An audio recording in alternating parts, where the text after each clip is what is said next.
Hello বন্ধুরা, welcome back to my channel. Anushree blog ওয়ার্ল্ডের আরেকটি নতুন ব্লগে আপনাদের সকলকে জানাই অনেক অনেক স্বাগত।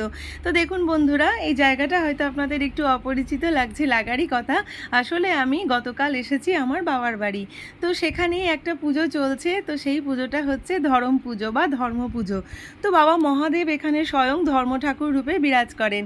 তো দেখুন, আমি এখানে সেই ধরম পুজো বা ধর্ম পুজো দেখতেই চলে এসেছি। তো এখানে যে দুটো বেদি দেখছেন, এই দুটো বেদিতে আছে বড় বড় নিম গাছ, আর নিম গাছের তলায় আছে বাবা মহাদেবের বিভিন্ন আকৃতির বিভিন্ন মূর্তি।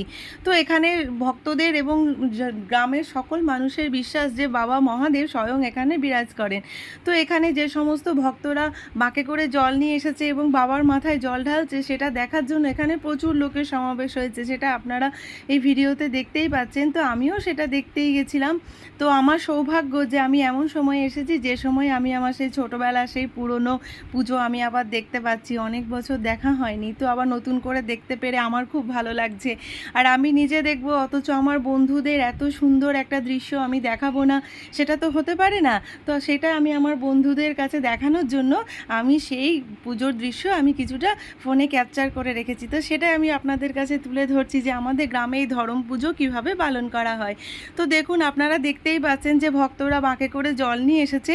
আর ওরা গতকাল বেরিয়েছিল জল আনার জন্য। ওরা কাটোয়া উদ্ধারণপুর যে গঙ্গা আছে, সেই গঙ্গা থেকে ওরা জল আনতে যায়। তারপর জল ভরার পর ওরা সারা রাত পায়ে হেঁটে এই গ্রামে ফিরে আসে। আমাদের গ্রাম থেকে উদ্ধারণপুরে গঙ্গা অনেকটা দূর। তো সেখান থেকে ভক্তদের মনের বিশ্বাসের জোর আর ভক্তির জোরে ওরা বাবার নাম করতে করতে ওরা পায়ে হেঁটে এত দূরে ওরা বাবার ধামে এসে পৌঁছায়।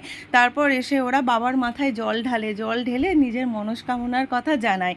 আর হ্যাঁ, যাদের মনস্কামনা পূর্ণ হয় তারা আবার এসব ভক্তদের মিষ্টি জল খাওয়ায়।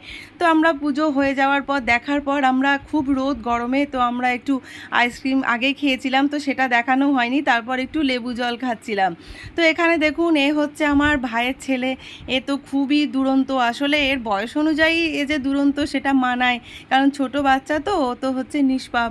তো ও দেখেছে কে একজন ঢাক এখানে রেখে সেই ঢাকের ব্যক্তি এখানে দাঁড়িয়ে নেই। তো আর যাই কোথায়, ওর তো মাথায় বুদ্ধি খেলে গেছে যে ব্যক্তি নেই, তাহলে আমি একটু ঢাকটা বাজিয়ে নিই। তো ও একটু ঢাক বাজাচ্ছে। তো আমরাও ভাবলাম যে বাহ বাহ সুন্দর বাজাচ্ছে, আর মেয়ে এদিকে খাচ্ছে। তো আজকের মতো টাটা।